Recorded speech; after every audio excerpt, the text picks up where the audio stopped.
The ID.7 Tourer is Volkswagen's new electric estate car and their latest member of their ID family of electric vehicles.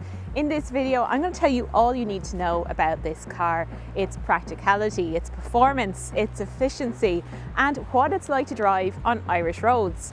If that sounds good, please stay watching. I'm Caroline and this is the Carzone YouTube channel. You love cars, and at Carzone we love cars too. If you're looking for a new or used one, head over to carzone.ie and you'll find lots of great cars for sale there from trusted sellers. Please give this video a like and hit that subscribe button if you'd like to see more videos like this.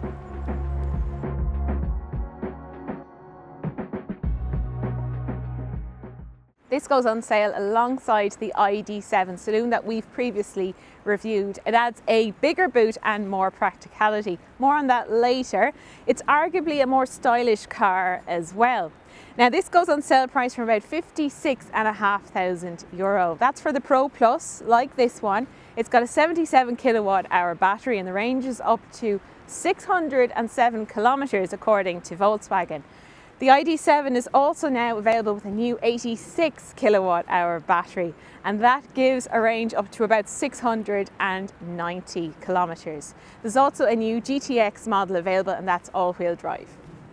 From the front, it looks exactly like the Saloon. It's very smooth in its design. It's all about creating good aero for this car. So you have these side air intakes, and they create an air curtain around the car to smooth that airflow to make it more efficient. It's also a very high spec car.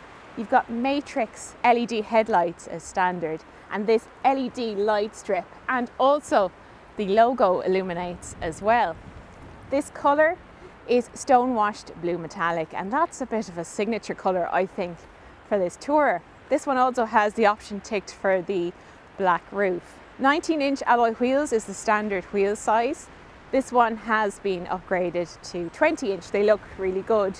The black wing mirror caps are also standard, and also the rear privacy glass. You've got the flush door handles to create that smooth aero effect. Roof rails, and you can carry up to 75 kilograms on the roof. And I think this looks really good. A bit sportier and more elegant, I think, than the Saloon. So my money would definitely be on this Tourer. It's a very handsome car, and there's definitely a hint of the old Passat estate in this, which I think will please a lot of VW fans. To bring it right up to date, there's this full width LED light bar. You can spec a fold-away towing hitch, and this can tow up to 1.2 tons. There's no storage compartment under the bonnet, but why would you worry when you have a boot as big as this? This is really very impressive. It's up to 605 litres, so that's about 70 litres more than the Saloon, and it's even bigger than the likes of a BMW i5 Touring electric estate, and also a Skoda Superb Combi plug-in hybrid. You've got this big wide open space. This is low as well to make it easier to get things in and out. It also has a 2-position boot floor. Now I have it in that upper position. It creates this flat sill, and I have the charging cables tucked in underneath to keep them stowed away neatly. There are also levers to let down the rear seats from here. Those split fold 60/40. There's also a cover, and the powered tailgate comes as standard.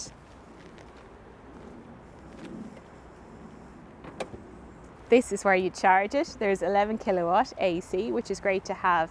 The DC charging rate is up to 175 kilowatts, so you're looking at your 80% charge in about 28 minutes. If you go for the larger battery of this, that's up to 200 kilowatt. It's like sitting into a limousine here in the back because there is loads of legroom and generous headroom as well. Because it's built on Volkswagen's MEB platform, which is bespoke for electric vehicles, you've got this flat floor as well, the width of the cabin. So there's really great legroom even for the middle seat passenger. Lots of different amenities on board. You've got pockets in the back of those seats, even a smaller one for a smartphone. There's tri-zone climate control as standard across the range. There's vents. There's 2 USB-C ports. And this car has a pack that also adds things like those heated rear seats. The quality is also really good in here as well, which is really nice to see. You have an armrest so you can get really comfortable, 2 cup holders, and that hatch opens through to the boot. You can also spec that panoramic glass roof, which really lets a lot of light in. There's also Isofix on the 2 outer seats and also the front passenger seat. The cabin is the exact same as the ID.7 saloon. It's really very nice in here, it's good quality, everything feels good to the touch. And these seats deserve a special mention because they're finished in really nice plush fabric. They come heated as standard with a memory function, power adjustment, lumbar support. They also have a massage setting and you can choose from a few different types of massage as well, which I think is great for an executive car like this. Other standard features include a heated steering wheel, wireless smartphone charging and also a parking camera. It comes with a slim digital driver display and then this large 15-inch touchscreen. Now this is running updated Volkswagen Group software, which is much better than what came in earlier ID cars. But there is still a heavy reliance on touch control for things like the ventilation, for instance. There is a toolbar here at the bottom, so it is relatively easy to pull up that menu quicker. There's also shortcuts that you can set here at the top of the screen. And this comes with wireless Apple CarPlay and Android Auto. You can also find your nearest charge point through the navigation system. And you can also set battery preconditioning. That's either automatic or you can set that manually, which is really great to have in an electric car because it means when you get to the charging station, you can charge at the optimum rate. There's some covered storage here. There's 2 USB-C ports. This is your wireless smartphone charging pad, 2 cup holders, and there's more space in here. Things I don't like, well, the haptic buttons here on the steering wheel. And we have seen that in some other VWs, but they do seem to be starting to move away from that in the likes of, let's say, the new updated Golf. And they are just a little bit fiddly and imprecise to use.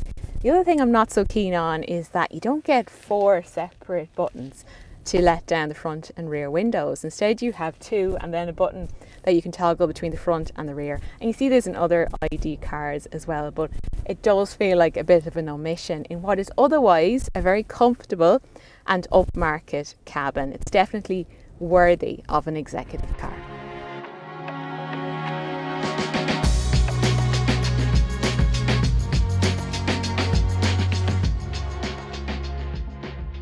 It's a really smooth and effortless drive, also very refined. You've got insulated glass there in the windscreen, so that certainly helps. Very quiet out on the motorway, and I think that's really where it excels. It's also very comfortable to drive.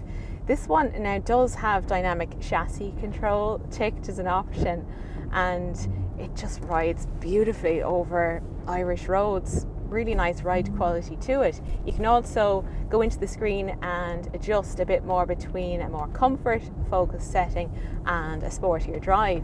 But really I think this is a relaxed cruiser. Something like a BMW i4 is probably more engaging to drive, but it is very Volkswagen in how it handles the road. It's very secure and stable and also very accurate steering. So it's really easy to place on the road, particularly out on the motorway when you're trying to keep it in lane.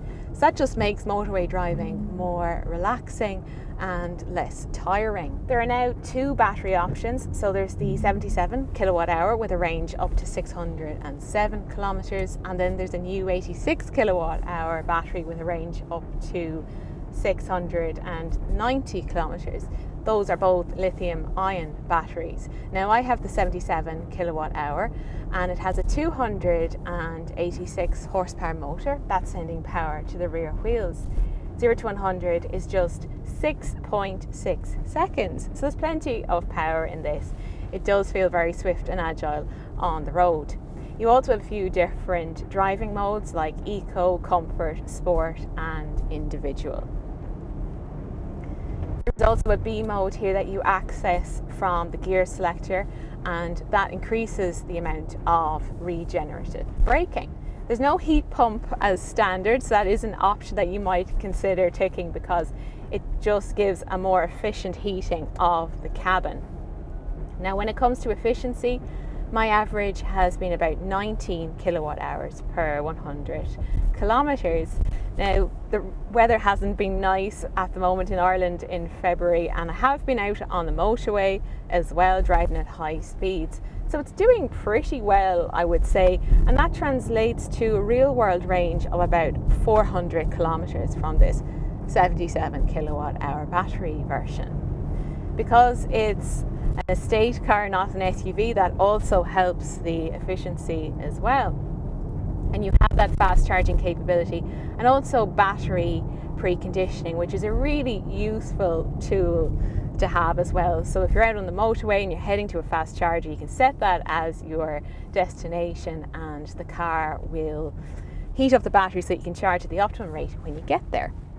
So altogether, I really like this ID.7 Tourer, just like the ID.7 Saloon that we reviewed last year. It's really nice to drive, very comfortable, very relaxed, and definitely well suited to Irish roads.